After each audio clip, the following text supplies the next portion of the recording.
할렐루야, 반갑습니다. 전국성 TV 전국성 목사입니다. 여기는 지리산 백무동에 있는 한신계곡입니다. 이 백무동이라고 하는 동네 이름은 100명의 무당들이 모여 살면서 이 지리산 계곡에서 구슬했던 동네라고 해서 이름을 백무동이라고 지었답니다. 무당들이 구슬했던 이곳에서 부족한 종은 예수의 이름을 의지하여 정신 바짝 차리고 사사기 2장 1절로 10절에 관한 말씀을 전하고자 합니다. 여호수아와 이스라엘 백성들 광야 40년 세월 하나님이 하시는 큰 일을 보았습니다. 하나님께서 이스라엘 백성들에게 베풀어 주신 은혜를 체험하면서 하나님을 섬겼습니다. 여호수아가 110세에 죽습니다. 광야 1세대들이 세월의 흐름 속에 모두가 이 땅 외생의 삶을 마치고 죽었습니다. 이들이 죽고 난 다음에 다음 세대가 아니라 다른 세대가 역사 위에 등장합니다. 여호수아와 이스라엘 백성들 믿음의 다음 세대가 아니고 다른 세대라고 말씀하고 있습니다. 왜 다른 세대라고 말씀하고 있을까요? 오늘 본문을 보면은 다른 세대란 하나님을 알지 못하는 세대들, 이들은 하나님 백성들에게 하나님이 베풀어 주신 하나님이 하신 일을 전혀 알지 못하는 세대들이라고 해서 다른 세대라고 말씀하고 있습니다. 이 다른 세대들은 어린 양 피로 구원의 은혜를 베풀어 주신 어린 양 구원의 은혜를 알지 못하고 있습니다. 홍해의 기적을 알지 못하고 있습니다. 목말랐을 때에 쓰디쓴 쓴물을 단물로 바꿔주시면서 목마른 문제를 해결해 주신 이 나라의 사건도 이들은 알지 못하고 있습니다. 하나님께서 40년 동안 내려주신 만나로 먹고 살 수 있도록 은혜 베풀어 주신 일을 이들은 모르고 있습니다. 이들은 구름기둥으로 불기둥으로 인도하여 주신 하나님의 구원의 역사를 전혀 알지 못하는 세대들입니다. 여호수아와 이스라엘 백성들 1세대들이 자식들과 후손들에게 하나님을 가르치지 못한 죄와 잘못을 크게 저지르고 말았습니다. 오늘 우리나라를 비추어 봅시다.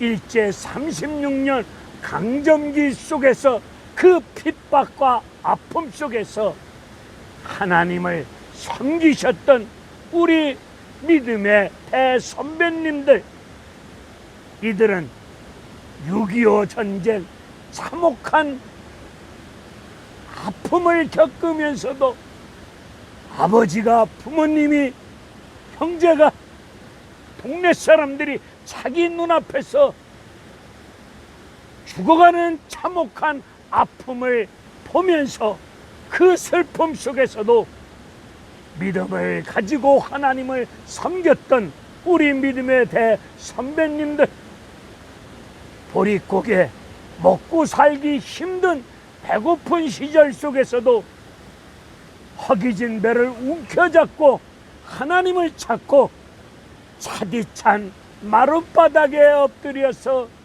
내가 죄인입니다, 무슨 죄를 그리도 많이 지었는지 내가 죄인입니다, 가슴을 찢으며 눈물로 통해 자복 회개하면서 하나님 은혜 앞에 감사하며 예배드리며 섬겼던 우리 믿음의 대선배님들, 이분들도 세월에 흘러가는 과정 속에 이 땅 위의 생의 삶을 다 마치고 이제 거의 다 돌아가셨습니다.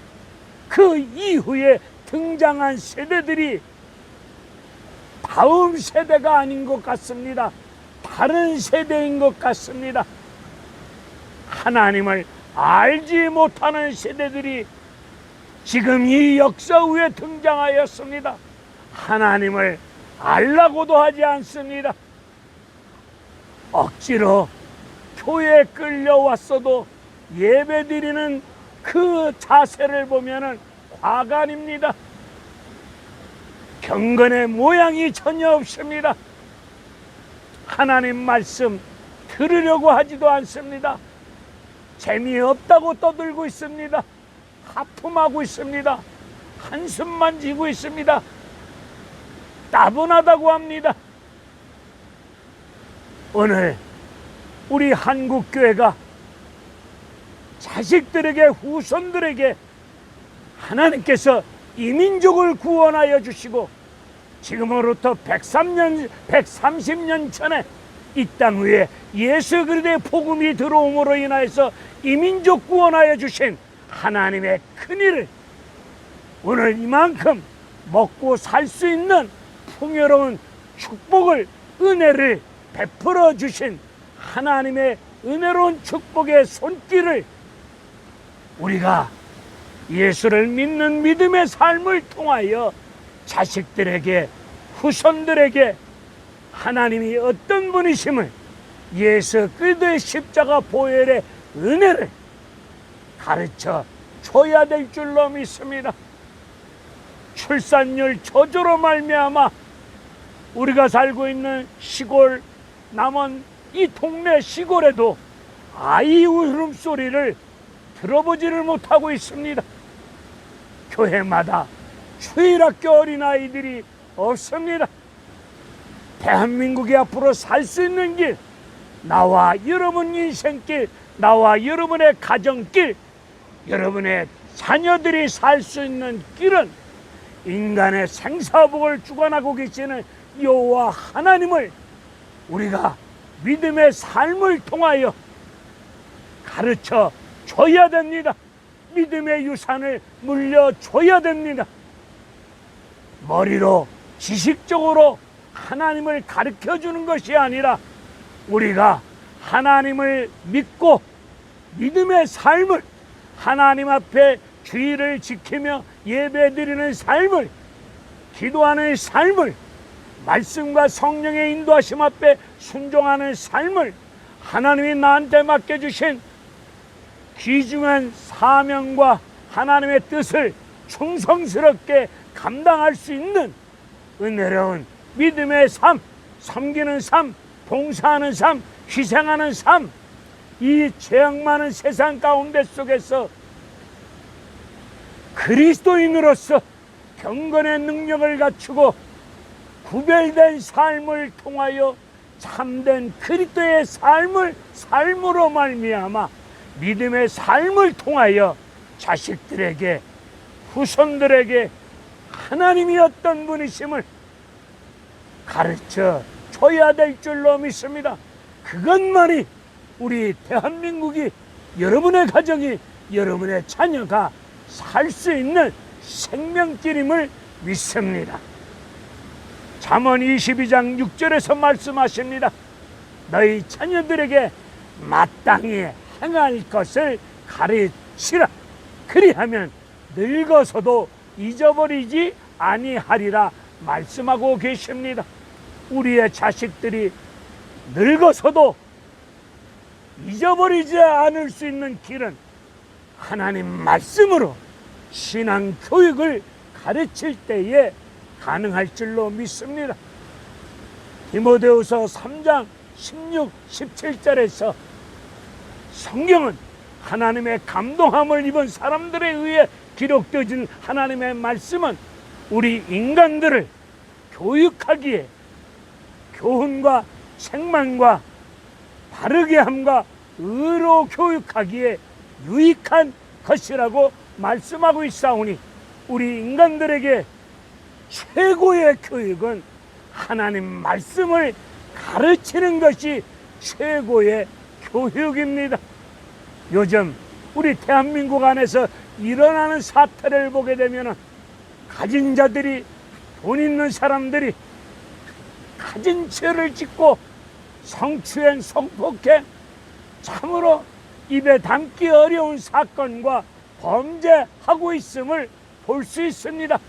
저들이 돈이 없어서 먹고 살기 힘들어서 저렇게 죄 짓고 있나, 이런저런 생각을 저는 해보았는데, 우리 어렸을 때에 밥상머리에서 우리의 할아버지 할머니분들이, 우리 아버지 어머니들이 가르쳐 주신 밥상머리 교육이 사라지고 말았습니다. 밥상머리 교육이 다시금 있었으면 합니다. 그리고 하나님 말씀을 가지고 철저히 가르쳐 줄 때에 여러분의 자녀들이 늙어서도 하나님을 잊어버리지 아니하고 하나님의 은혜 아래서 잘 살 수 있는 생명의 역사가 넘칠 줄로 믿습니다. 할렐루야. 감사합니다. 아이고, 계셨네. 아닙니다. 뭐 하시는 거예요?